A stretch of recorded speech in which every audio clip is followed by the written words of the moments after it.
A very happy morning, everyone. So, you're all in the third session of today's Educators Toolkit December Training Nexus. I'm very happy to welcome Hilda ma'am to give her presentation under the pillar of assessment, and her topic for today is enhancing assessment quality and fairness. Hilda ma'am is from Salem secondary team.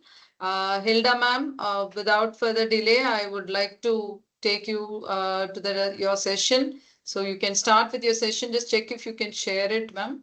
I request all the participants to stay till the end of today's session because your attendance form will be shared only during the last 10 minutes. We also encourage participants to have a Q&A session wherein you post your questions and share your concerns and suggestions with Hilda ma'am based on her topic. So, ma'am, your time starts now. All the very best, ma'am. I request all the participants to kindly mute their lines. Yes, Thank you, ma'am. Hilda ma'am. Yes, ma'am, you can start. Yes, ma'am. Thank you, ma'am. Happy day. Is voice audible? Yes. Ma'am, it's So audible. Yes, the ma'am. topic for today's session, thank you. So the topic for today's session is enhancing or enhancement. So I would like to share my screen. Okay. So before moving on into the objectives of the session, I would like to ask three important questions. What comes to your mind when we hear about the word assessment? You can type your answers in the chat box. So, what is a word that comes to your mind when you hear about the word assessment?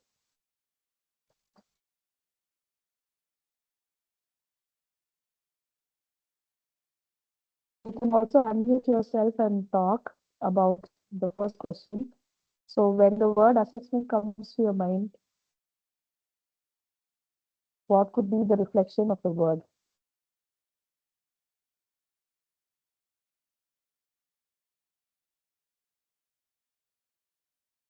Marks, okay. Assessment is a continuous process, okay. Any other answers? Exams.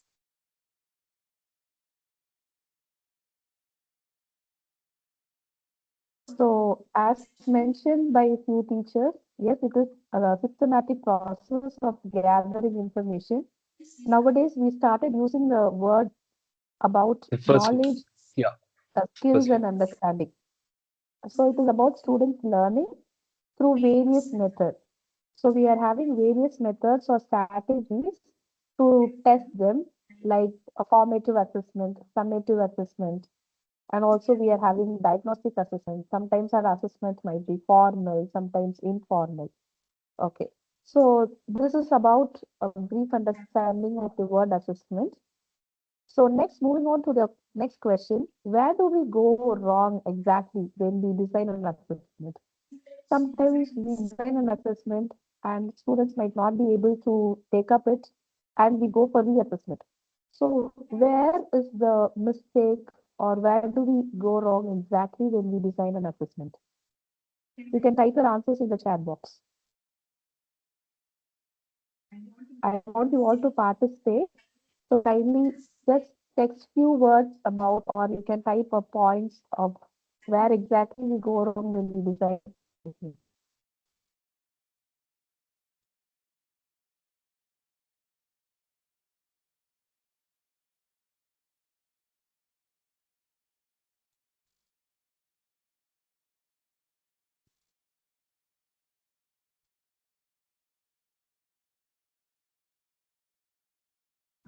Nowhere we are going wrong.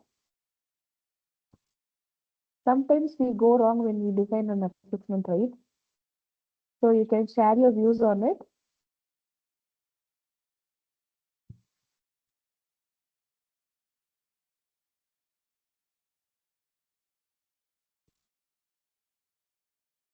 Or you can also type your answers in the chat box.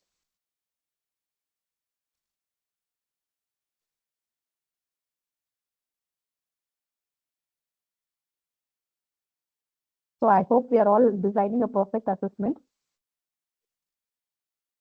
and always our assessments are successful.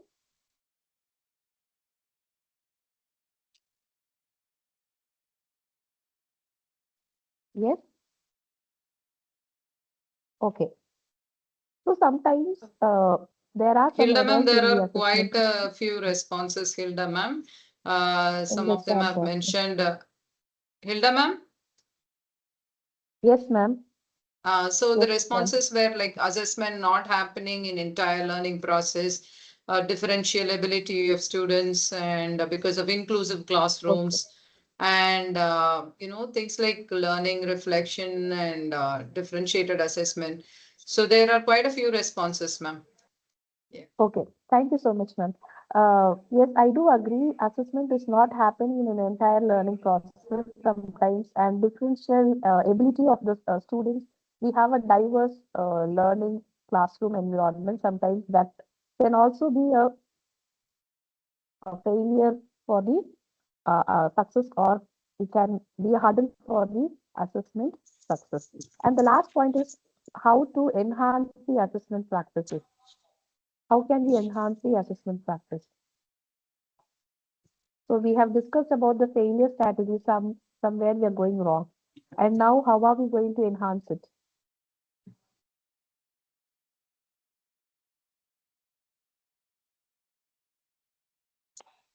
Okay. Uh, Sometimes traditional way of assessment might be a hurdle. Misjudging the learner's level, yes. So we are going to understand the learners better. Okay. Sharing criteria is excellent. Sharing criteria with students before assessment. Okay. One of my strategies for today's session is going to be sharing the criteria before the learning process. Then planning the assessment tool. Yes, exactly. We're going to plan an assessment tool and we are going to share it with the learner so that it is going to be beneficial for them, and providing feedbacks.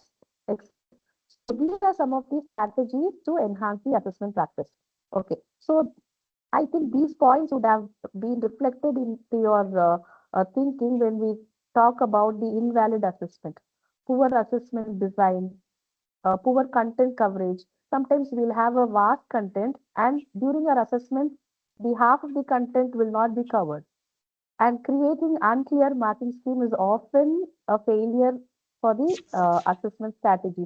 Sometimes we'll have a set marking scheme and the marking scheme will not be unclear. And we will have a learning outcomes before we start with the chapter. Sometimes our assessment will not be meeting the learning outcomes. And as mentioned by a facilitator, we have to have a clear rubrics. So sometimes when we are not following the clear rubrics, or when we are not setting a rubric for a particular assessment, sometimes we will conduct a formative assessment, but the rubrics would have been for a summative. So not following an exact rubric will also lead to the failure assessment. And the last point is very common in every assessment, the distractions that we have it in our surroundings. And sometimes unfair condition during testing is also a reason for invalid assessment. So in today's session, I would like to focus on two important objectives uh, of how to train a facilitator or an educator to design a fair assessment, particularly in practical criteria or the project-based criteria. And how are we going to check the reliability and the validity of the assessment? So the results should be consistent and the results should be satisfactory. How are we going to frame these two objectives, and how are we going to execute that in our classroom in this today's agenda? Practical strategy, we can also use type strategies right from grade 6 onwards. And you can also use this in all the subjects, especially science, and also you can use this in English, uh, economics, business. In higher grades, you can start using this. This I have categorized into three important pillars. One is before assessment, the second one is during assessment, the third one is after assessment. So what are we going to do before assessment? Sometimes we directly tell the students that we are going to have these criteria to be judged, and we'll start the assessment and we will have a productive feedback. But before assessment is a major mistake that we are all doing. So first we have to develop a clear rubrics. So creating a detailed specific rubrics is a very important uh, strategy for a enhanced assessment process. And the second one is providing an exemplars. So most of the facilitators or educators fail in providing an exemplar. Sometimes an exemplar can be your own student performance of a previous year student performance, or it can be available in any Cambridge website or CBSE website. Uh, Excellent exam papers or an acceptable exam papers. And also this can be to the extreme end also. You can also share an unsatisfactory work where a poor performer answer script can also be shared as an exemplar. And the third important point is that you have to align with the learning outcomes. Always ensure that your task is directly related with the learning outcomes. So this is going to avoid any kind of biasness in your assessment. Then scaffolding. This is very important. You now we are going to do any practical work. You have a complex practical work or a practical skill that you're going to demonstrate in the class, or a comprehension, a kind of thing when you uh, look into the perspective of English or French or language. So you're going to break down the practicals or your assessment into a smaller manageable task, and you're going to deliver it in a short scale, which means you're not going to give a huge task to the students, and you're going to break down the task into smaller achievable criteria. You're going to split down into an achievable criteria, and you're going to share to the students so that they have a knowledge of how the actual assessment will be. And the last point is you are going to offer a choice to them. This can be applicable for project-based assessment. You can have a list of questions, higher order thinking questions, and you can tell the students these can be implemented in your study. So always offering a choice is the best method. And during assessment, I think all the three we are doing it. We are ensuring that we are using a high standard uh, practices during the assessment, and after assessment strategies also most of them are doing providing feedback and ensuring the reflections are happening perfectly in the classroom. And we are also using the data for improvement. For example, if a student is getting a low marks, we are ensuring that in which aspect, in which learning outcomes he is not able to meet the standard, and we are reteaching them, and we are uh, uh, going back for a reassessment strategy to enhance the process. So if you break your assessment into three instead of just setting one a goal, it will be easy. I'll just show you some examples of how to do it. So strategy one is always going up with the higher order thinking in your assessment. It can be either your practical assessment or a project-based assessment. So we have this Bloom's taxonomy. We have two divisions. One is lower order thinking. The other one is the higher order thinking. So always it is advisable for the secondary students to choose a higher order thinking skill than with the lower order thinking skill. So just show them an example of how the lower order thinking is, and how are we going to transform the class from lower order to higher order. So these three checklists you can use.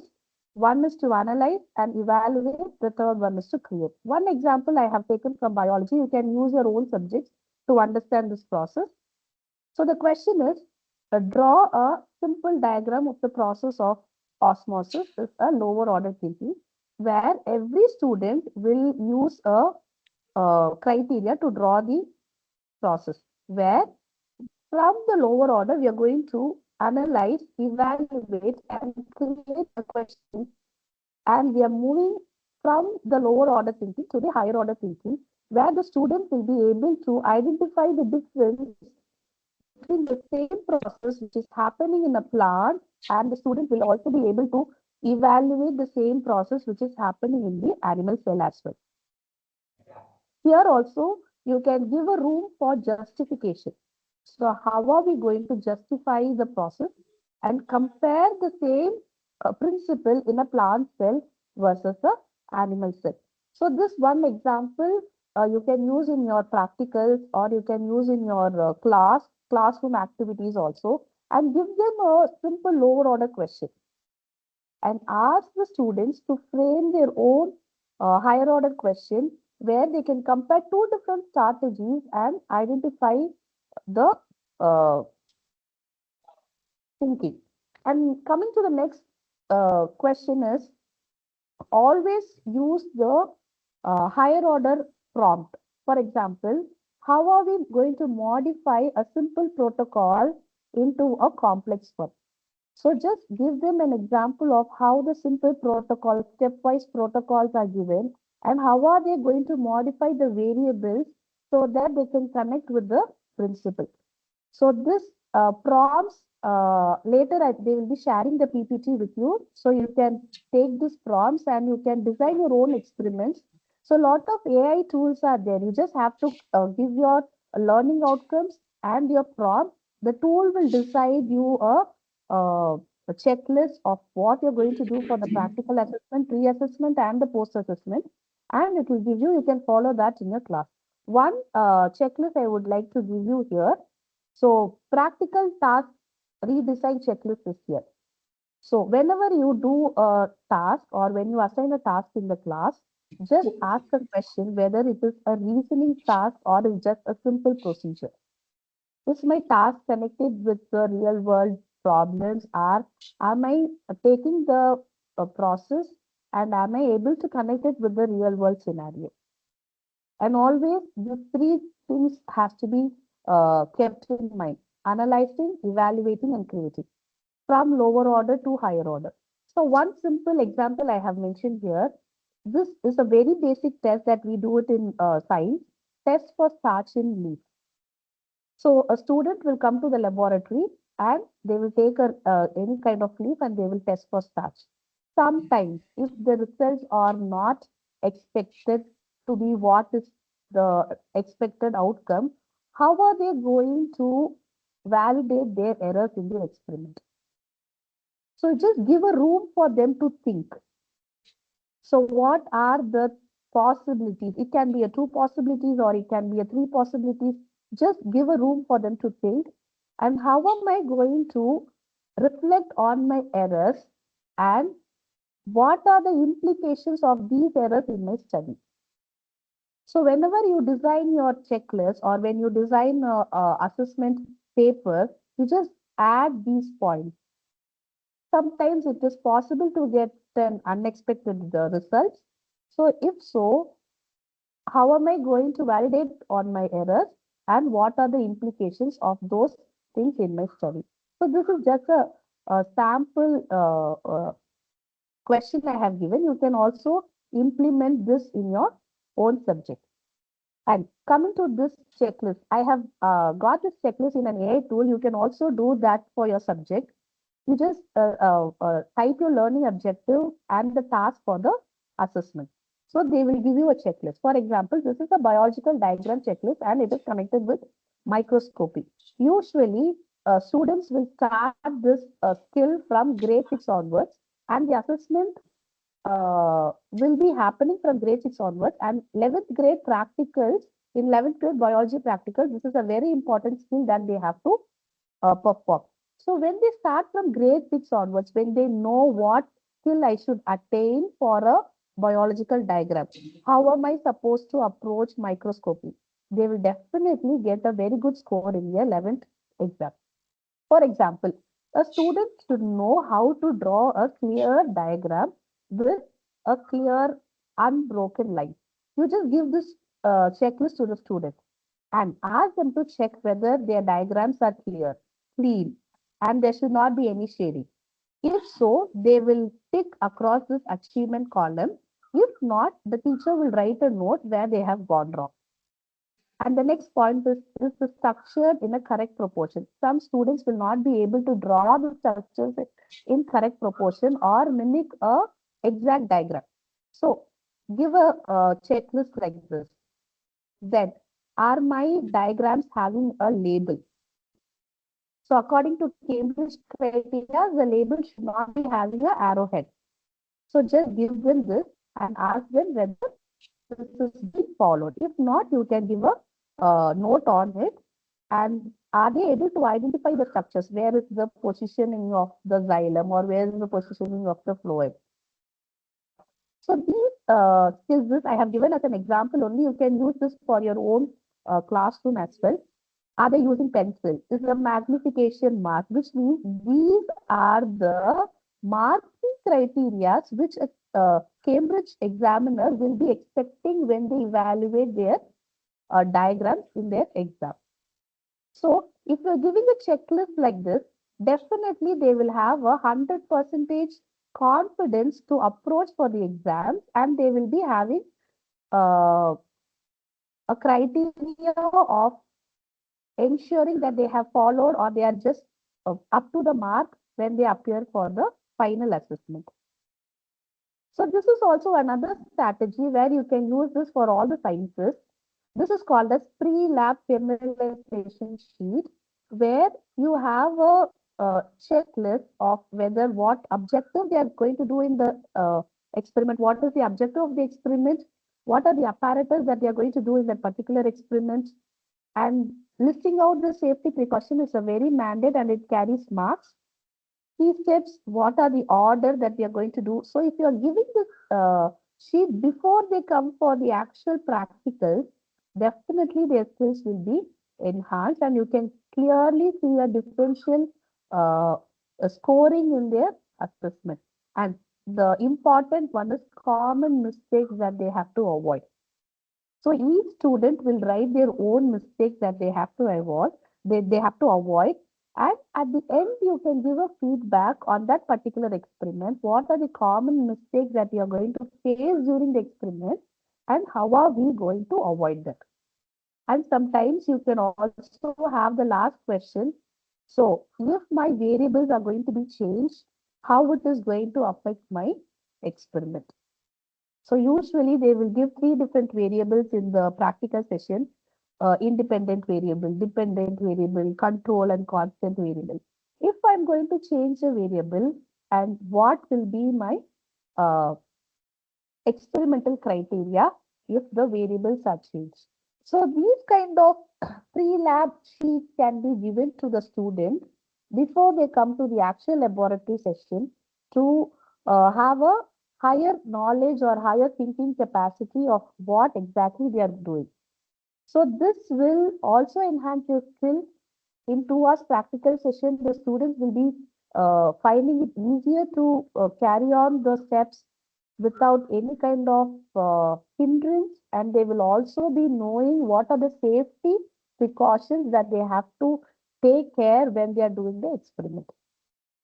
So moving on to the second strategy, designing a fair and clear assessment criteria. Sometimes we forget to design the assessment criteria for each of the practical session or a project-based session. So it is better to design criteria for each of the assessment. For example, I have taken the criteria of designing an rubrics for microscopy and diagram, which means I should have criteria such as proportion, accuracy, clarity, line quality, labeling, magnifications, etc. So if you are having these criteria for the microscopy or diagrams, biological diagrams, it will be easy for you to validate the students' report. So for every session, it is advisable to design a clear assessment criteria.